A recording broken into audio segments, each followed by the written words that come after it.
Exercise 3.2 का question number तीसरे का पांचवा। तीसरे के पांचवे में क्या बता रहे हैं कि यदि किसी भिन्न के अंश और हर दोनों में 2 जोड़ दिया जाए तो भिन्न 9/11 हो जाती है, और यदि अंश और हर दोनों में 3 जोड़ दिया जाए तो वह 5/6 हो जाती है।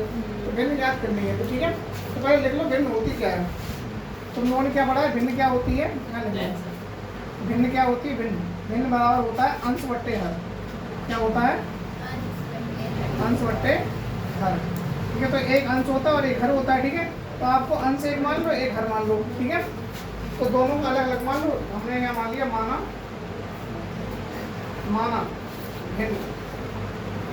बोर्ड पे देखें सब लोग, माना भिन्न बराबर हमने मान लिया x/y। ठीक है, ये वाला आपका अंश है और ये वाला क्या है? हर है। ये वाला अंश है और ये वाला हर है।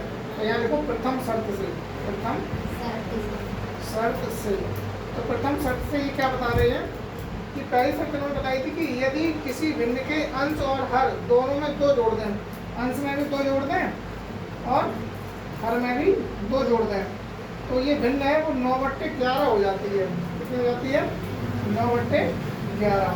अब इसका क्रॉस मल्टीप्लाई कर दो। क्या कर दो? Cross multiply. 11 का इधर कर दो, इसका इधर कर दो। ये हो जाएगा 11 × x + 2। ये हो जाएगा 9 × y + 2। तो सभी लोग ध्यान से आप बोल रहे हो। ठीक है, 11 गुणा पहले x में होगा फिर 2 में होगा, ऐसे 9 गुणा पहले y में होगा फिर 2 में होगा। तो यहाँ पे कितना आएगा? 11x। ठीक है, प्लस 11 दूनी 22 बराबर ऐसे इधर कितना आएगा?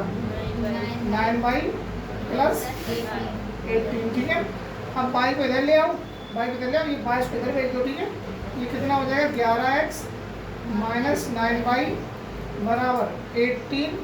अब ये 22 इधर प्लस का इधर जाएगा तो माइनस का हो जाएगा 22। ठीक है, तो ये हो जाएगा 11x - 9y बराबर हो जाएगा -4। ये समीकरण नंबर हो गया फर्स्ट। ठीक है, अब देखो सेकंड शर्त से। सेकंड शर्त से, तो सेकंड शर्त में इसने क्या बोला है?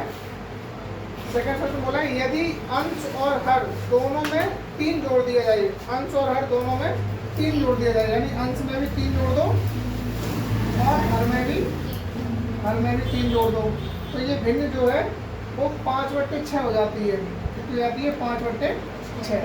इसका भी क्रॉस मल्टीप्लाई कर दो, 6 का इधर कर दो, इसका इधर कर दो।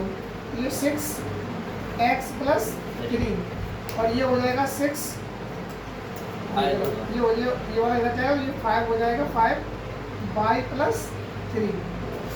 ठीक है, तो इसमें 6 का हम लोग गुणा करेंगे, ये हो जाएगा 6x और प्लस कितना आएगा?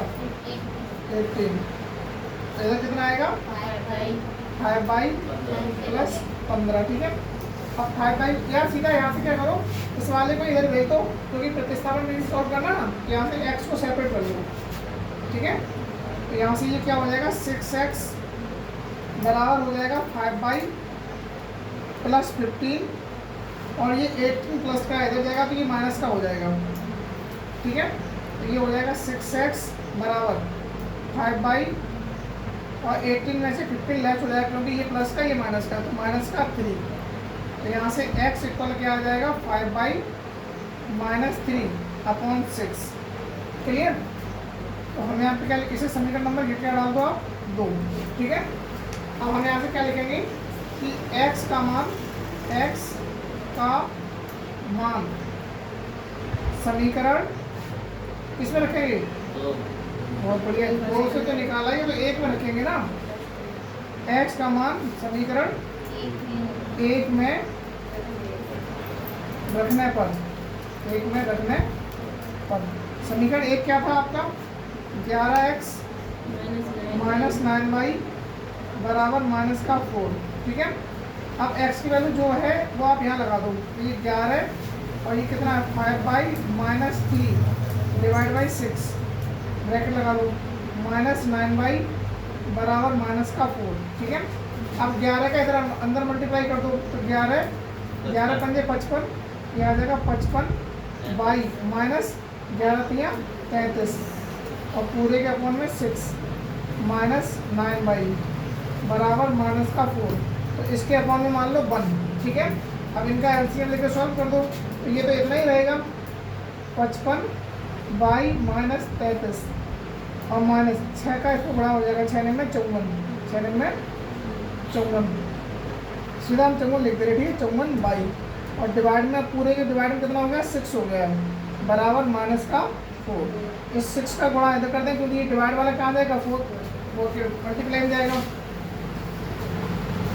55 बाई, और ये कितना है 54 बाई, ये वाला माइनस का ये वाला प्लस का है, तो 55 में से 54 जाएगा तो बाई बचेगा, और बाई प्लस का बचेगा, ठीक है, माइनस का 33 इक्वल माइनस का 4 और मल्टीप्लाई 6 का इधर गुणा हो जाएगा, ठीक है, तो ये बाई माइनस 33 और ये हो जाएगा 6 को 24 माइनस का 24, तो ये बाई बराबर आ जाएगा माइनस 24 और 33 इधर माइनस का इधर जाएगा तो ये प्लस का हो जाएगा, इसमें से ये लेस कर दो तो ये बाई बराबर कितना आ जाएगा 33 में से 24 लेस करोगे तो 9 बचेगा, कितना बचेगा, ठीक है। अब बाई का वैल्यू आ गया, बाई का वैल्यू इस वाले में लगा दो, तो समीकरण 2 से, समीकरण 2 से क्या था, x बराबर 5 बाई माइनस 3 डिवाइड बाई 6, तो ये 5 और बाई का वैल्यू कितना आया 9 माइनस 3 डिवाइड बाई 6, 9 पंजे 45 माइनस 3 डिवाइड बाई 6, तो घटा दो इसमें, फिर 45 में से 3 जाए कितना बचेगा, x बराबर 42 बचेगा, 42 डिवाइड बाई 6, तो 6 सत्ते 42, तो x बराबर कितना आ जाएगा 7। तो आपने भिन्न को माना था, तो भिन्न को लिख दो, आता है भिन्न बराबर क्या थी x बटे बाई, x की वैल्यू कितनी है 7 और बाई की वैल्यू कितनी है 9। आप इसे चेक भी कर सकते हो, जो इसकी कंडीशन वेरीफाई कर दो, इसलिए क्या बोला था कि अंश में और दोनों में 2 जोड़ दो तो 9 बटे 11 हो जाती है, इसमें 2 जोड़ो कितना हो जाएगा 9 हो जाएगा, इसमें 2 जोड़ो 11 हो जाएगा, तो 9 बटे 11। दूसरी कंडीशन भी वेरीफाई कर लो, दोनों में 3 जोड़ते हैं तो 5 बटे 6 हो जाती है, इसमें 3 जोड़ो कितना हो जाएगा 10 हो जाएगा, इसमें 3 जोड़ो कितना हो जाएगा 12 हो जाएगा ना, तो 2 से काट दो, 2 पंजे 10 और 2 छक्के 12, देखो 5 बटे 6 होगी, देखो 5 बटे 6, ठीक है। ऐसे आप अपने क्वेश्चन चेक भी कर सकते हो, ठीक है, इसे नोट कर लो।